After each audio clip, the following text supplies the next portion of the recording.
বারবার গত কয়েকদিন ধরে আমরা আপনাদের যন্ত্রণা কষ্টের ছবি দেখাচ্ছি। দেখুন রাস্তা, দেখুন জয়নগর কুলপি ৩৫ কিলোমিটার রাস্তা, সেটার এই অবস্থা, খানা খন্দে ভরা, একেবারে যে কোনো সময় দুর্ঘটনা হতে পারে।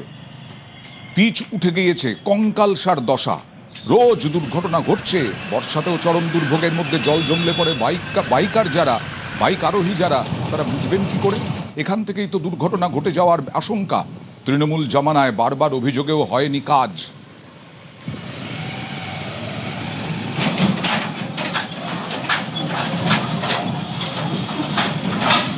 কিভাবে বড় বড় লরি যাচ্ছে, পাশে অটো, বাইক, যে কোনো সময় দুর্ঘটনায় পড়তে পারে।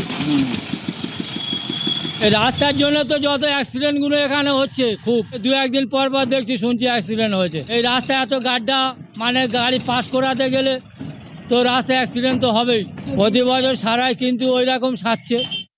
তো বৃষ্টি হতে রাস্তা কিছু থাকে না, গাড্ডা হয়ে জল জমে আছে, সারছে ফের খারাপ আছে, চাপিয়ে দিচ্ছি, আবার হয়তো উইটিও ফের সেই গাড্ডা হয়ে যাবে। অ্যাক্সেল কেটেছে, কখনো টায়ার লিক হয়েছে, টায়ার যা মানে সব বাদ দিতে হচ্ছে, মাঝে মাঝে ফেম চলে আসছে, কোনো ঠিক নেই।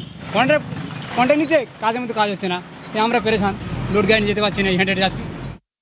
পিচের আস্তরণ উঠে গিয়ে কঙ্কাল সার চেহারা, কোথাও কোথাও দেখা যাচ্ছে যে বড় বড় ডোবা হয়েছে, আর যার কারণে সমস্ত গাড়ি চালক যাদেরকে দুর্ভোগ পোহাতে হচ্ছে এবং প্রতিদিন দুর্ঘটনা ঘটছে, এমনটাই জানাচ্ছেন এলাকার বাসিন্দারা। যারা গাড়ি চালাচ্ছেন তাদের বক্তব্য, প্রতিদিন যে টাকাটা আয় হচ্ছে তার থেকে বেশি হচ্ছে ব্যয়। প্রতি বছরেই এই রাস্তা সারাই হয়, কিন্তু ঠিক মতো সারাই হচ্ছে না বলে অভিযোগ করছেন গাড়ি চালকরা। কবে এই রাস্তার হাল ফিরবে তা নিয়ে প্রশ্ন রয়েছে এই এলাকার বাসিন্দাদের। ক্যামেরায় রফিকুল ঢালির সঙ্গে অর্পণ মণ্ডল, নিউজ 18 বাংলা, বারুইপুর। দক্ষিণ 24 পরগনার পর উত্তর 24 পরগনা। একটু ইস্যুটা অন্য। মদের দোকান বন্ধ করার দাবিতে পথ অবরোধ বাগদায়। মদের দোকান বন্ধ করতে হবে, এটাই দাবি এই মহিলাদের। আন্দোলনকারী মহিলারা, তারা হেলেঞ্চা গ্রাম পঞ্চায়েতের বাসিন্দা। পঞ্চায়েত অফিসের পাশেই মদের দোকান। আগেও দোকান বন্ধের দাবিতে বিক্ষোভ দেখিয়েছে মতুয়া মহাসংঘ। কথা বলবো প্রতিনিধি অনিরুদ্ধর সঙ্গে। অনিরুদ্ধ, পঞ্চায়েত অফিসের পাশে দোকান, কিন্তু কোথাও তো এরকম নিয়ম নেই যে হাসপাতালের পাশে বা স্কুলের 100 মিটারের মধ্যে মদের দোকান বন্ধের নিয়ম আছে। এখানে কি সমস্যা হচ্ছে এই মহিলাদের? দেখো, তোমাকে জানিয়ে রাখি যে উত্তর 24 পরগনার বাগদা ব্লকের হেলেঞ্চা গ্রাম পঞ্চায়েত অফিসের পাশে যে মদের দোকান রয়েছে, সরকারি লাইসেন্স প্রাপ্ত এই মদের দোকান, স্থানীয় সাধারণ মানুষের অভিযোগ যে এই এলাকায় মদের দোকান থাকায় নানা সময় সমস্যার সম্মুখীন হতে হচ্ছে। বিভিন্ন সময় যারা মদ্যপান করেন তারা উপদ্রব করছেন। তেমনই অভিযোগ তুলে পরবর্তীতে মতুয়া মহাসংঘের পক্ষ থেকে গত মাসের 17 তারিখে আন্দোলন করা হয়, প্রতিবাদ করা হয় মদের দোকানের সামনে। তাদের দাবি ছিল যে এই এলাকা থেকে মদের দোকান তুলে নিয়ে অন্যত্র যেখানে ফাঁকা জায়গা আছে সেখানে মদের দোকান বসানো হোক।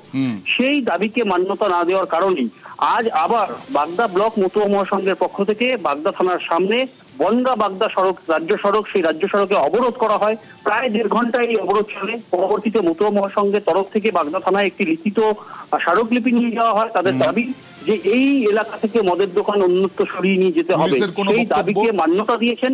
পুলিশ আশ্বস্ত করবার পরে প্রায় 1.5 ঘন্টা অবরোধ চলবার পরে সেই অবরোধ উঠে যায়। কিন্তু মতুয়া মহাসংঘের দাবি, যতক্ষণ না পর্যন্ত এই মদের দোকান এখান থেকে অন্যত্র স্থানান্তর করা হচ্ছে তাদের এই আন্দোলন জারি থাকবে। প্রশাসন আশ্বাস দিয়েছে বলেই তারা আপাতত আজ অবরোধ তুলে দিয়েছে। এই দাবি নিয়ে মাতালদের সমস্যা, মাতালদের নিয়েই সমস্যা, এবং তারাই এখানে আইন শৃঙ্খলা জনিত সমস্যা ঘটায়। অনিরুদ্ধ, একদমই এই এলাকায় বিভিন্ন সময় যারা মদ্যপান করবার জন্য ওই দোকান থেকে মদ কিনতে আসেন, তারা এলাকায় বিভিন্ন সময় উপদ্রব করেন, তেমনই কিন্তু অভিযোগ তুলছেন। এবং পার্শ্ববর্তী মন্দির রয়েছে, স্কুল রয়েছে, পঞ্চায়েত অফিস রয়েছে, কি করে এরকম একটি জায়গায় মদের দোকানের অনুমতি দেওয়া হলো তা নিয়ে কিন্তু প্রশ্ন তুলেছে। মদের দোকানের অনুমতি মেলার কথা নয়, আইন শৃঙ্খলা জনিত সমস্যা হলে অবশ্যই পুলিশের পদক্ষেপ করা উচিত। আমরা গতদিনেও এই মদের দোকানের বিরুদ্ধে প্রতিবাদ জানিয়েছিলাম এবং আমাদের 4-5 দিন বন্ধ রাখার পর দোকান আবার খুলে দেয়। তো আজকে আমরা আবার মিলিত হয়েছি। আমাদের এই যুব সমাজকে নষ্ট করার মূলে এই মদের দোকান, গরিব মানুষের সমস্ত কিছু ধ্বংস করে দেয় এই মদ। আমাদের যুব সমাজ ভরতে দিচ্ছে না এই মদ, তার বিরুদ্ধে আজকে আমাদের এই আন্দোলন। যতক্ষণ আমাদের দাবি না মানা হবে ততক্ষণ অবরোধ চলবে। আমরা চাইছি এক্ষুনি এই মুহূর্তে এই মদের দোকান বন্ধ করে দেওয়া হোক। যে মদের কাউন্টার যে অঞ্চলের পাশে এবং স্কুলের আশেপাশে কোনো মদের কাউন্টার চলবে না। রীতিমতো ওনাদেরকে বলা হয়েছে ফাঁকা জায়গা, অন্তত একটু ফাঁকা জায়গায় গিয়ে মদের দোকানটা খুলুক, ওনাদেরকে বলা হয়নি যে বন্ধ করো। এখানে এই থানার বাগদা থানার যে বড়বাবু রাখহরি, উনি 3 লাখ টাকা খেয়ে সেই কাউন্টারটা আবার খুলেছে। আর কি বললেন অমিত শাহ? এসএসবির মঞ্চে দাঁড়িয়ে বর্তমানের প্রশংসা তো করলেনই, আবার পালাবদলের আগে যিনি মুখ্যমন্ত্রী ছিলেন তাকে তীব্র কটাক্ষ। शुभेंदु जी ने एक बात कही कि पहली बार एसएसबी के कार्यक्रम में बंगाल के सीएम को आने का सौभाग्य मिला है। मुझे भी बड़ा आनंद है शुभेंदु जी, मगर मैं इसको थोड़ा सुधार करना चाहता हूं। हम तो पुराने सीएम साहिबा को भी बुलाते थे, वो एसएसबी के कार्यक्रम में आना नहीं चाहती थी। हमने तो आपको बुलाया, आप आ गए, आपका स्वागत है। एसएसबी हो, बीएसएफ हो, वो कोई पॉलिटिकल पार्टी या कोई एक सरकार की एजेंसी नहीं है। ये अहर्निश तपस्या और परिश्रम कर देश की सीमाओं की सुरक्षा करने वाला बल है। Irrespective of party policy, irrespective of party government, सभी राजनीतिक दलों को, चाहे बंगाल में हो या केंद्र में जो सरकार हो, सभी ने जवानों के साथ आत्मीय रिश्ता रखना चाहिए। বঙ্কিমচন্দ্রের মাটিতে বন্দে মাতরম বন্দনা অমিত শাহের। 150 साल के बाद और आजादी के 80 साल के बाद लाल किले से पूर्ण रूपेण वंदे मातरम का गान देशवासियों और दुनिया ने सुना। बंकिम बाबू की यह अमर कृति, जिसने हमारे आजादी के आंदोलन में न केवल गति भरी, एक लक्ष्य दे दिया कि आजाद भारत कैसा होगा। एक ही गान से, एक ही पुस्तक की रचना कर उन्होंने तय कर दिया कि आजाद भारत को सांस्कृतिक राष्ट्रवाद को गले लगाते हुए आगे बढ़ना चाहिए। दुर्भाग्य की बात है कि आजादी के बाद भी, देश के टुकड़े होने के बाद भी वंदे मातरम को कभी मन से स्वीकारा नहीं गया। मित्रों, गृह मंत्रालय ने एक विधेयक संसद में पारित कराया और पूरे वंदे मातरम को सरकारी कार्यक्रम का हिस्सा बनाने का निर्णय लिया, और ये ऐतिहासिक निर्णय। हर रोज स्कूल में जब बच्चे पूरा वंदे मातरम गाते हैं, तब निश्चित रूप से वो राष्ट्र भक्ति की भावना से ओतप्रोत होते हैं।